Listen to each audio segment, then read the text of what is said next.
Good afternoon, everyone, and welcome to Find Your Future panel event on engineering. My name's Kate and I'm from the Career Service. So before our panelists introduce themselves and begin the session, I would just like to run through some basic housekeeping with you. So the event is being recorded and will be available later on the Career Service YouTube channel. So we do understand that some of you may wish to turn on the camera function, although we do encourage as many of you as possible to keep the camera on throughout the session, especially during the Q&A session. So you will notice that you've automatically been muted, and during the session there will be an opportunity for you to ask questions to our panelists, and you can do this by typing your question in the chat box or alternatively by clicking on the raise your hand function in the reactions tab. Once you've spoken, we do ask that you lower the hand button so that our speakers can identify any further questions from other attendees, and to again mute yourselves, please. So here is the brief running order for today's session.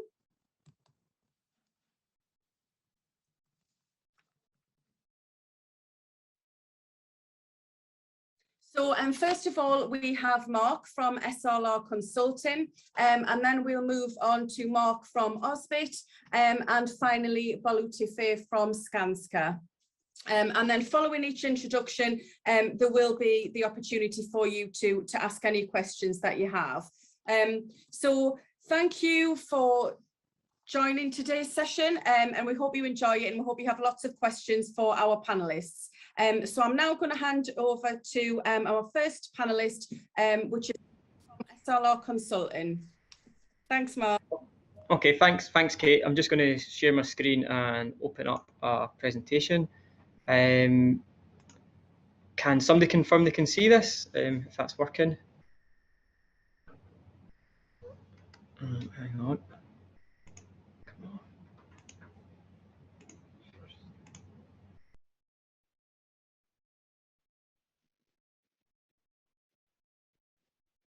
Yes, can see that now. You just on mute there, Mark, sorry.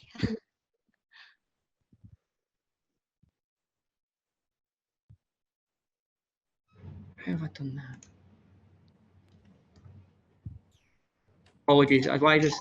Can you hear me okay now? Yeah. Right. I don't know what's going on. Sorry, I'll try this again.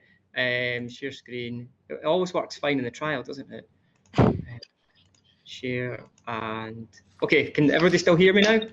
Yes, can see the slides as well now, Mark. Brilliant. Sorry about that. Technical hitch as always. So I'm Mark Gianblanco. I'm a technical director at SLR Consulting. I'm based in our Edinburgh office, and I joined SLR in 2004 as a graduate from Newcastle University, where I graduated with an MSc in environmental consultancy. So SLR, what we are a global environmental consultancy, not purely engineering, but we do have quite a big engineering function. We're based in 6 global regions. We've got over 100 offices around the world, 1,800 plus staff. We work in 7 sectors, and we've got 30 plus technical services. So our geography, we've got Europe, which is predominantly the UK, Canada, North America, a little bit in South America, some in Africa, and some in Asia Pacific. And you can see the office breakdown there on the right. So we've got a good global spread. Within Europe, we've got 23 offices, the bulk of them being in the UK. We've got 2 offices in Germany, 1 in Grenoble, and they're relatively small offices, an office in Belfast, an office in Dublin, and then you can see we've got quite a big spread across the UK. The logic there is we just try to be close to our various clients rather than having a couple of big hub offices. Our offices size can vary in the UK from maybe 10 people to about 50 people. So we're not massive organisation, we're a mid-sized company. In terms of engineering, our hubs are in Edinburgh, Nottingham, Bristol, Bradford-on-Avon and Maidstone. That's not to say that we won't grow engineering teams in other offices, but that's kind of where our hub is at the moment. We split our work into sort of 6 sectors: built environment, which is sort of like residential work, manufacturing industry, infrastructure, which includes waste, where we do lots of projects in waste, mining and minerals, energy and power. And in the energy sector, that includes like onshore wind and other sources of renewable like solar. As a company, we have a really good working relationship with our clients. Almost a third of our clients have been with SLR for 10 plus years. And what also is interesting is that 36% of our clients have been with us since the last 3 years. And that's a really good thing. It shows we've been flexible for the market and the changes as sort of technologies change and people's approach to the environment changes and the need for more environmental support. We've been able to pick up new clients. And that's one of the strong points about SLR is the diverse workload that people get involved in. We tend to do lots of sort of small to mid-sized projects rather than single large projects that may take a number of years. Our engineering service team, what that includes, we've got CAD, so computer-aided design, and GIS. We've got civil and structural engineering, where I'm sitting in that team, construction services, geotechnical engineering, land surveying, mine waste, process engineering, transport engineering, and then water-based services. What's important to note at SLR is all our teams kind of work together on projects, so we do interact with each other. If a project comes in, the civils team, and it needs support from people in the process team, we'll get them involved. We don't try and hold on to the work just to that group. So it's really a good place for collaborative working. And even within each sort of service line, there's lots of interaction. It's really good for diverse working and getting to know people and learn about other people's projects. In the civil engineering team, the kind of stuff we get involved in are anaerobic digestion, which is your sort of food and garden waste and crops recycling, energy from waste, we were taking sort of residual waste and generating electricity from there. We do recycling plants, plastics, card, glass. We do onshore wind development, flood defence, surface water management, substation designs for your electricity providers like Northern Power Grid. We do residential development as well, which is perhaps creating roads, drainage schemes, SUD schemes, house foundations for housing developments. As a company, it's really good to get lots of diverse work, lots of different services. Our role in the projects tend to start anywhere from planning through feasibility, through procurement, construction management, project management, and then sort of seeing the works develop and closing out the project. So it's a full life cycle of projects where we provide our support to clients. Our clients are both in the public and private sectors. In terms of our graduate training scheme, we've got 2 systems that will be applicable for sort of engineering graduates. We have an engineering scheme that's accredited with ICE, where you'll be given a mentor for ICE graduate training, and we have in-house training courses to support that development in CPD. We also have a general overall graduate training scheme, which we started this year. We had 27 people taken on across the UK, and we're going to repeat that again next year. And to look out for opportunities starting early 2022, we'll be looking for applications to that scheme. I think this year we took on 4 civil engineers across the country, plus a couple of process engineers as well. So we have got not just civil engineering, there are other engineering disciplines. And so applications for that will be open early 2022 with a start date in September 2022. And we'll also offer opportunities for people who are not graduated but maybe in 3rd or 4th year of their studies for paid work placements and internships over the summer. So if there's something like that of interest, then please just get in touch with our HR team. And that is my very brief overview to SLR. Hopefully that was interesting for people, and I'm more than happy to take questions later. Thank you very much, Mark. Really interesting to hear from one of our graduates as well about all the opportunities that are available at SLR Consulting. So thank you very much. And now I'm going to hand over to Mark from Osbit. My name's Mark. I'm from Osbit, as you say. I'm also a graduate of Newcastle University. I graduated with a degree in naval architecture. So Osbit is a small offshore engineering company based in Riding Mill, which is about 20-25 minutes outside of Newcastle. It's accessible by car or by train from the city centre very easily. And Osbit is a supplier of bespoke equipment to the offshore wind, oil and gas sector. So we supply all kinds of things. Typical examples, we've got monopile installation tools at the moment. We've had crew access gangways. We've got trenching and cable laying equipment, and much more. There is no particular product that Osbit do. We listen to what our clients need, and then we design and we build and deliver according to the different specifications that we get.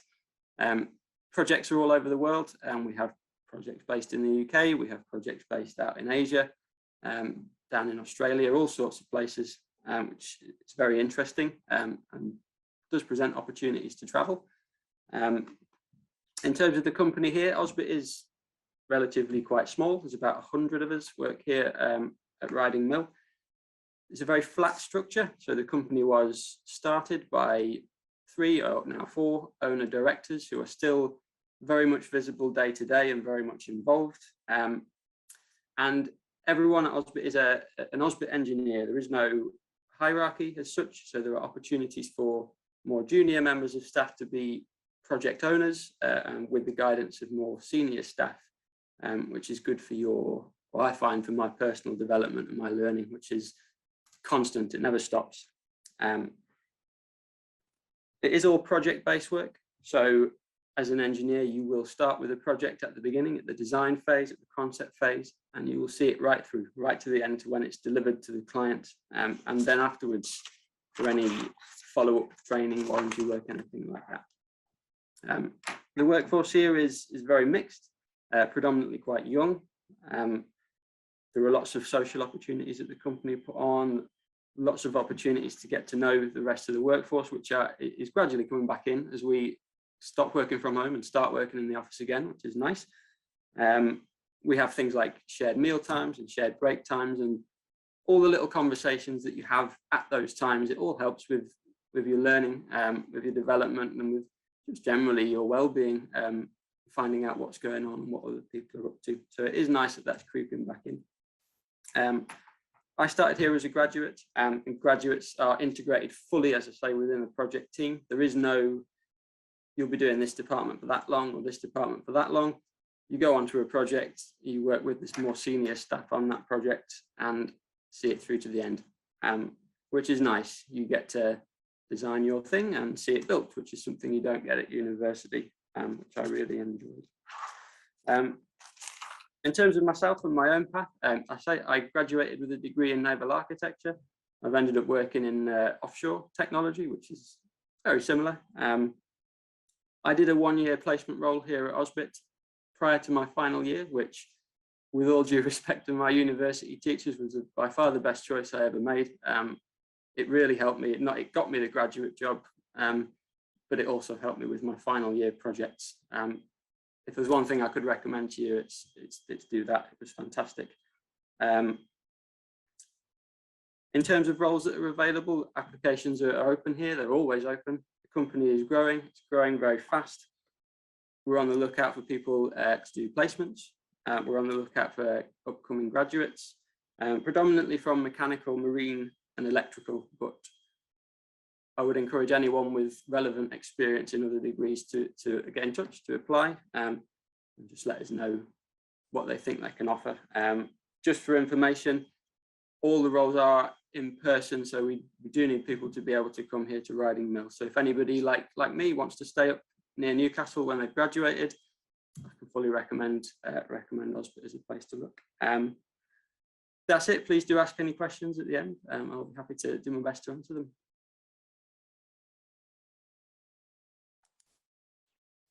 Great, thanks for that, Mark. Really interesting to hear about the development opportunities there at Osbit. So our final panelist this afternoon is Bolutife from Skanska.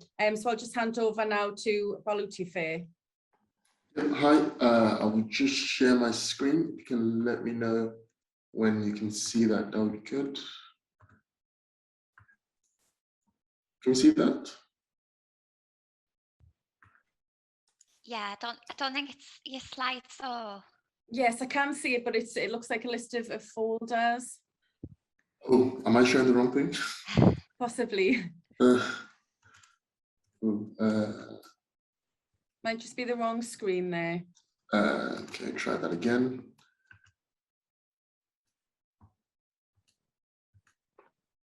Can you see that? Yeah, that looks right, yes. Okay, thanks everyone. So just a quick introduction to myself. My name is Bulitsfe Babalola. I am a sub-agent at the Mandeville Road Venture, work for Skanska, and I'm currently on the HS2 project. So I graduated 2017 with a master's degree from Loughborough University. It sounds like I'm the only person today that didn't go to Newcastle. So I've been working for about 4 years now, and I recently got chartered earlier this year. So it's been a good journey so far. Just a quick overview about Skanska. So Skanska operates all around the world, and we have most of our operations in the US, in the UK, and also in the Nordics as well. And we're a leading player in the construction markets in all those regions. So Skanska UK itself was established in 2000, and we have about 1.9 billion pounds in revenue, and there's about 3,500 employees scattered across the UK in our various work streams. So the Skanska, just a quick one on the Skanska purpose. So we aim to build for a better society, and that sets the direction for our company. So everything we do, we try to be the best at it, try to act ethically and responsibly whatever we do, and also make sure that all our projects in some way contribute to the environment and also to the society. So there are 4 main values that underpin Skanska as a company. And pro tip, when you're applying, it would be good to mention these values and show that you've done some research into Skanska. And that is the care for life. So we care for the environment that we work in. Is quite important to us. We work safely or not at all. So at the end of the day, because we are a contractor, safety is our #1 priority. And we just want to make sure that everyone goes home at the end of the day and safely. We act ethically and transparently. So we do business with a high degree of integrity and transparency. Contracting obviously is a very competitive environment, but everything we do, we try to act ethically and transparently. We live by a code of conduct, which we hold to very high regard. And we always try to be better together, and that is by listening to each other and learning from each other. No one has too much experience or too little experience. And we commit to our customers, and that is to listen to our customers' demands and they let us know what we want to do, and we make sure that we deliver what the customer also needs. So mainly we have different work streams. So we have Skanska Buildings, which focuses on office buildings in London. So for example, the Gherkin. And then we have the operating unit, which focuses mainly on HS2. So I work for the Skanska HS2 operating unit. We have Skanska Cementation, and that is our piling business. So they mostly do groundworks and steel fabrication. We also have our infrastructure business, which focus on motorways, highways. We have our building services, which focus on maintaining buildings. We have utilities, which mainly work for clients like Tideway, that kind of stuff. And we have our head office support functions. So Skanska is a very diverse company. So 29% of our executive management team are from ethnic minority groups. 43% of Skanska's executive management team are female, and 43% of our global board directors are female. So it's a company that we are definitely trying to change the narrative of the construction industry, and trying to be as diverse as possible. So as just going on to the graduate scheme, so Skanska, we do focus a lot on digitalization, and we are striving daily to introduce digitalization into how we deliver work and try to do it more efficiently. So as part of our graduate scheme, you will actually go into a digitalization agenda, which is kind of like a mini project that are given to kind of look into various technologies that we can use to make construction better. So in terms of graduate opportunities, we have loads of opportunities. So we have opportunities in civil engineering, so that's in design. We have site opportunities. I went through the site route, so I started as a graduate site engineer and I worked my way up to a sub-agent. We have geotechnical design routes as well.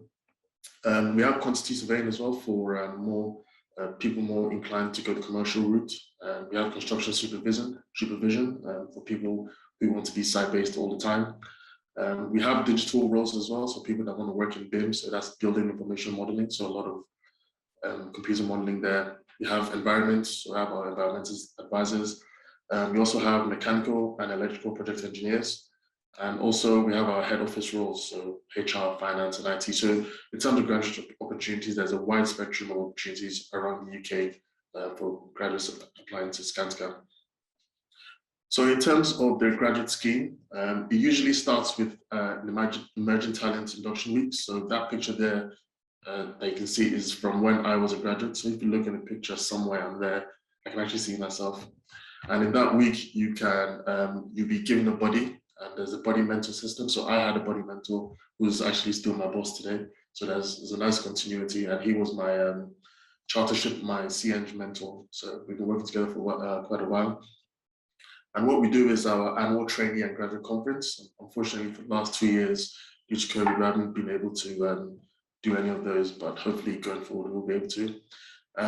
We have our digitalization project, as I mentioned. My project was on the use of blockchain and how blockchain can make construction better. So that in that week, you're given lots of interesting work to do just to kind of like introduce you to the rest of the graduates around the UK. We have a social value project. We have, so your rotations can either be on site, and you can either start at one location or you can rotate around all our projects around the UK. So once you commit to a role, there's nothing restraining you from being in that role for X amount of time. You know, if there's something else that interests you, there's always opportunity to move around within the company. For example, since in 4 years, I think I've had 6 rotations, and I think it really helps. It keeps the work fresh, keeps everything interesting. And yeah, so as I said, there's support for your relevant chartership. So either it's with the ICE or IMECI or whatever professional body that you want to work with, there's loads of support and loads of professionally qualified people around the company to support you. And once you've completed this, there's also opportunities to mentor the next group of graduates that come behind you. Just a quick one on the application process. So the application opens on the 1st of October. So it's been open for about a month now. And you just go on to www.skanska. So the link at the bottom there, you should be able to get access to the application process. And it's just upload a CV. There's a test that I think you need to do. I haven't done a test myself. I don't think it's too difficult. There's an ability assessment, so it's a verbal and numerical test. So after that, there's a video interview that you need to record as well. And there's an assessment center if you go past the video interview, which is face-to-face or virtual. And that is about it from me. Brilliant. Thank you very much, Balutife. Really, really interesting to hear about opportunities and the support available through Skanska's graduate scheme there. So now for the remainder of the session, we'll move on to the Q&A. So I do have a couple of questions that have been submitted via the chat function. If any of you have any other questions, please send those across. So the first question from Matthew, and this is directed to SLR Consulting. So Mark, have you got any graduate roles or internships for someone doing a physics rather than an engineering degree? Okay, so probably not specifically for a physicist. However, if they felt that degree background fitted one of our teams, such as process engineering or carbon energy management, then that would be fine. But I don't see SLR advertising for physicists, but where that degree is applicable to one of our services, then that would be fine. Thanks, Mark. And we have a similar question to you, Mark, from Osbit. What would make a candidate stand out if they don't have an engineering degree? What are the key skills and values that a physics graduate may have that might enable them to be employed at Osbit?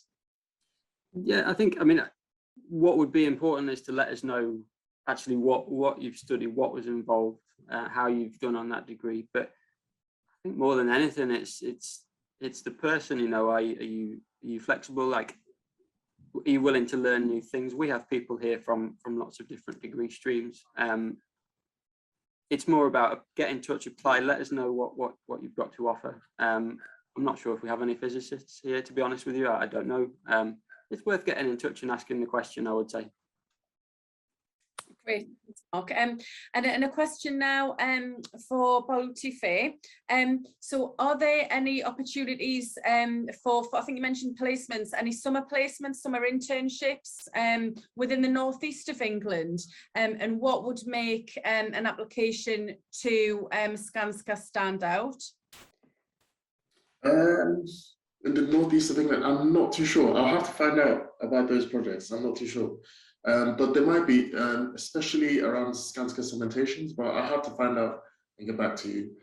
So in terms of application tips, a good one is to gain some experience before you apply. So it doesn't have to be experience in engineering per se. It can be experience in anything. It just shows some level of commitment. And in your application statement or cover letter, I'll say mention your values as a person and how that aligns to the Skanska values that I mentioned earlier. So essentially saying why you're a good fit for Skanska, stating clearly in that letter what role and why Skanska, for example.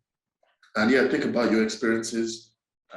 They don't have to be in engineering. Your experiences, what you've gained from them, and how that's made you a better person, and how you hope to contribute to the Skanska community. And I'll say another thing is to be yourself in your application. So make sure that we can actually get a sense of who you really are. Yeah, I'll say that's it. Thank you. Some great tips. Hopefully that was good. Great tips there, Bolutife. Could I ask the same question to Mark and Mark? What are your top tips for the application process, either at the application or interview stage? I can go first if you want. Yeah, I think a placement, as I would really encourage doing the placement. If you think, like, certainly from my perspective, the company invested in me for a year doing that training, as much as I invested in them by working for them. And it just made, when it came to the interview for a grad role, so much easier. I had the experience of working here, they had the experience of me. So I think if I could recommend one thing to anyone, whether it's at Osbit or anywhere else, doing a placement as part of your degree is invaluable for me. In terms of the interview, I think it's more about letting us know who you are and what skills that you can bring. It's from Osbit's point of view, it isn't a test like, your results from university tell us that you are capable of doing whatever it is, mechanics or whatever that might be. It's about us getting to know you and seeing how you fit into the company here. If that answers the question, sort of. Yeah, great, thanks, Mark. And Mark, do you have anything to add to those? Yeah, so just to echo the previous two panelists, definitely if you can get some form of work experience, whether that's a month in a similar company, that's great. But other than that, a really good thing is when you're applying for an interview, look at what the job description says and try and match up the university experience to that job description. So look at a course that you've done, and if that overlaps with something that's on the job description, put that in, or look at what the company does, do a bit of research on the company, and just try and tailor your CV and sell yourself by matching up your transferable skills from what you've learned at university. That's a really important thing, I would say, for the application process. In terms of interview, it's just being yourself. You'll be right for some companies and not right for other companies, and don't take it personally. People will come in, once you get to the interview stage, you've passed the situation of, are they suitable, have they got the degree background, have they got the intelligence? Yes, that you've got through that, and then it's just if you fit into that working environment, and what's good for one person is not good for another, and it's just, yeah, you'll know yourself. You go on an interview and you like the experience or you don't like it, and it's as important for the company to sell themselves as the grad to sell himself to the company. Great, thanks, Mark. Some really great advice from all of you there. You mentioned the importance of gaining some work experience, which could be through internships or placements. And we have a question from Megan relating to that. So to each of you, do you offer summer placements? And if so, do you have any information on the location and duration of those? And anything available in the Yorkshire area? Yeah, we do offer summer placements. Pretty much all of our offices around the UK What I would say is just get in touch with our careers department, and then they'll pass it on to the relevant person who can say yes or no to it. Generally, that can be from 1 month to 3 or 4 months, depending on how long the summer. And we do pay all our internships and work experience people as well. Great, thanks, Mark. Yeah, Bolutife? All right, yeah, we do offer summer placements. I did all my summer placements with Skanska, so I think I had 4 summer placements with Skanska. So there's summer placements, and that's usually wherever there is a project. So it is fairly flexible. So it really depends on where the project is and what part of the business that you're going to. In terms of specific locations, I'll say get in touch with HR to see where our projects are, because I don't have an overview of where everything is. But yeah, definitely, summer placements. Thank you. And Mark? Yeah, so I mean, Osbit is, unfortunately or fortunately, whichever way you look at it, small. So our office is here in Riding Mill, and that's it. So you would need to live in the area or stay in Newcastle. A lot of our placement students will simply stay in Newcastle and live with the current people that they live with. Summer placements, yes, longer placements are preferred. I think it all depends on the candidate. I think the answer from us is just get in touch. Let us know who you are, what you want, what your experiences are, and we can have the discussion from there. Great, thank you. And so a couple of questions now from international students. Do your companies offer sponsorship for an international student visa? And yeah, do you know if you're able to offer that through your companies at all? Yeah, SLR do have sponsorship for international people and visas. I think it's a 2-stage thing. I think we provide part of it, but the individual has to apply as well to the Home Office. I'm not 100% sure of the process, but it's something we've recently got through, so we do offer that. Great, thank you. Bolutife, is that something that Skanska can? I can't say for 100% certain, but I do know of people who have been sponsored by Skanska. It would be worth getting in touch with HR.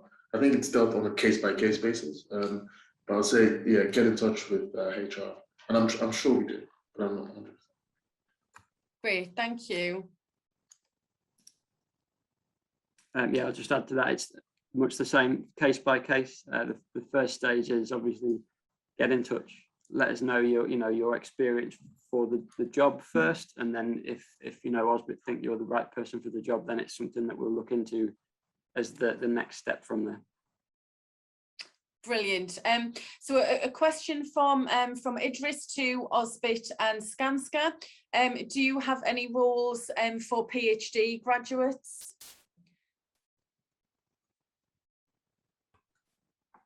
Ooh, I'm not too sure. It depends on what role you're looking for and what level you're trying to get into. So if you were going into the graduate scheme, yes, I mean, we do have people in graduate schemes with PhDs, some with MBAs. So it really, yeah, it depends on what role you're looking for, what level you're trying to get in. So it depends. Yeah, it really depends on what role you're looking for. But yeah, there are people with PhDs that work for Skanska. Yeah, I would again echo that, much the same. It depends on exactly what your experience is. As I've said, the best thing is to get in touch and let us know what you can bring. Great, thank you. And so another question for all three of our panelists.